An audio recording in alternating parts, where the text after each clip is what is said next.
and welcome back to Love as a Strategy. I'm Annie. Culturally, February is the month of romance, roses, and sentiment. But here at Love Before All, we are entering a new era. We aren't interested in love as a mood. We're interested in love as a discipline. If you're leading a team, raising a family, or just trying to navigate a polarized world, you know that feeling loving is easy when things are going your way. But what happens when the pressure hits? What happens when you're triggered, tired, or disrespected? That is where the mood of love evaporates and the strategy of love must take over. Today, we're learning the pattern interrupt protocol. Let's look at the biology. When a colleague sends a passive aggressive email or your spouse, friend, child ignores you, your brain perceives a threat.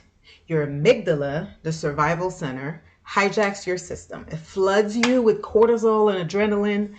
And in this state, you literally cannot access your prefrontal cortex, which is where your brilliance lies. That means you cannot empathize, you cannot be logical, you cannot make conscious decisions. You're operating on an unconscious pattern. You might shut down, freeze, or snap back, fight. Most leaders beat themselves up for this. So do moms and people in general, because they think they're not loving if they lose their temper or snap back. I want to reframe that. You aren't a bad parent, leader, or friend. You're just a mammal. But because you are a leader, you have a responsibility to override the mammal. So, how do we operationalize this? We use the pattern interrupt protocol.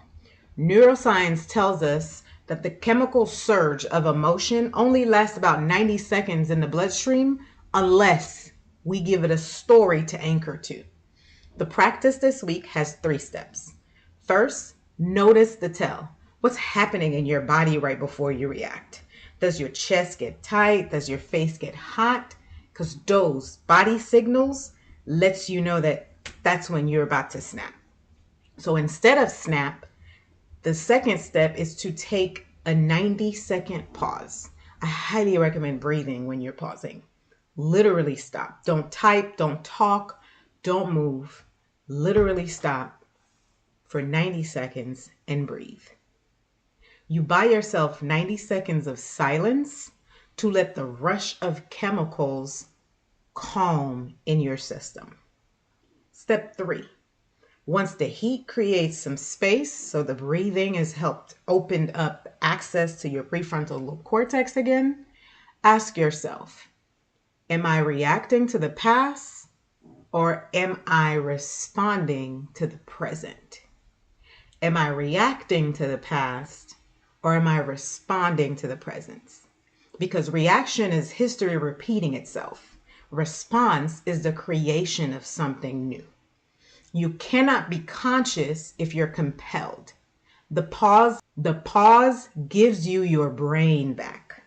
Your practice, should you choose to accept it this week, is to stop the spiral. When you feel the surge, pay attention to the bodily signs, hit the pause button.